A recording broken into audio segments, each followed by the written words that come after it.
Selamat pagi teman-teman. Kembali bersama Ariel Kurnaidi.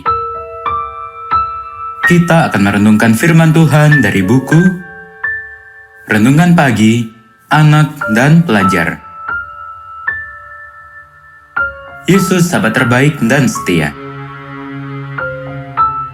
Yang disusun oleh Pastor Dr. Marolop Sagala. Mari kita awali dengan doa. Bapa di sorga, kami akan belajar firman-Mu. Tolong kami supaya firman-Mu menjadi pedoman dalam hidup kami hari ini. Dalam nama Tuhan Yesus kami berdoa, amin. Hari ini, tanggal 8 Agustus, judul renungan kita, Para Pekerja di Kebun Anggur, Perumpamaan. Ayat hafalan, Matius pasal 20, ayat 1. Adapun hal kerajaan sorga sama seperti seorang tuan rumah yang pagi-pagi benar keluar mencari pekerja-pekerja untuk kebun anggurnya.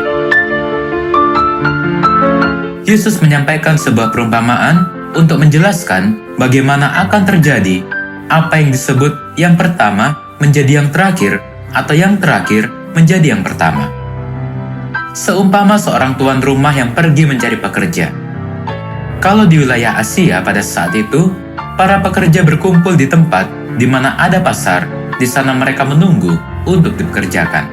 Sebagaimana yang tertulis di dalam SDA Bible Commentary, halaman 462. Lalu tuan rumah pemilik kebun anggur itu, pagi-pagi benar, sudah keluar mencari para pekerja untuk bekerja di kebun anggurnya. Dia juga keluar setelah pukul 9, setelah pukul 12, setelah pukul 3, dan setelah pukul 5. Dan ketika mendapati masih ada yang menganggur, dia menawarkan mereka semuanya untuk bekerja di kebun anggurnya. Ketika hari malam, tuan itu berkata kepada mandurnya, "Panggillah pekerja-pekerja itu dan bayarlah upah mereka, mulai dengan mereka yang masuk terakhir hingga mereka yang masuk terdahulu." Sebagaimana yang tertulis di dalam Matius pasal 20 ayat 8.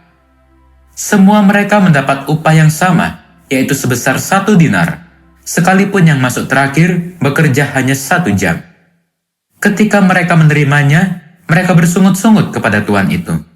Sebagaimana yang tertulis dalam Matius pasal 20 ayat 11. Karena iri hati, maka yang bersungut-sungut itu adalah yang masuk kerja lebih dahulu, karena mereka merasa berhak mendapat lebih besar daripada yang masuk terakhir.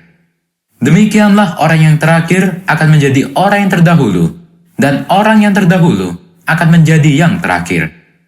Demikianlah Yesus menggambarkan kerajaan sorga, yang mengutus anaknya yang tunggal untuk mencari manusia.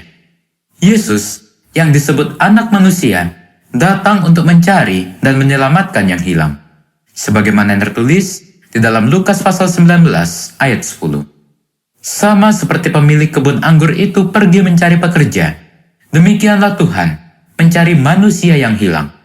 Tetapi mereka yang merasa bertemu lebih dahulu, merasa menjadi orang yang harus lebih istimewa.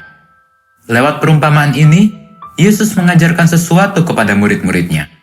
Murid-murid merasa akan memperoleh upah lebih besar daripada yang lain. Itulah motif dibalik perkataan Petrus, "Kami telah meninggalkan segala sesuatu dan mengikut Engkau." Jadi apakah yang akan kami peroleh? Sebagaimana yang tertulis di dalam Matius pasal 19 ayat 27. Harapan mereka adalah akan mendapat upah lebih besar daripada yang lain, karena mereka lebih dahulu menjadi pengikut Yesus. Sebagaimana yang terdapat di dalam SDA Bible Commentary, halaman 462. Perumpamaan itu mengajarkan bahwa mereka yang akan menerima lebih atau kurang dari yang lain untuk menjadi warga kerajaan sorga, semuanya adalah sama. Jadi tidak boleh merasa lebih istimewa dibanding orang lain. Mari kita akhiri dengan doa. Bapa di sorga, terima kasih untuk firman-Mu hari ini, di mana kami diingatkan bahwa kami adalah sama di mata-Mu.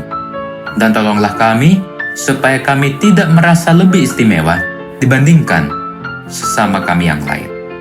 Inilah doa kami, di dalam nama Tuhan Yesus kami berdoa. Amin.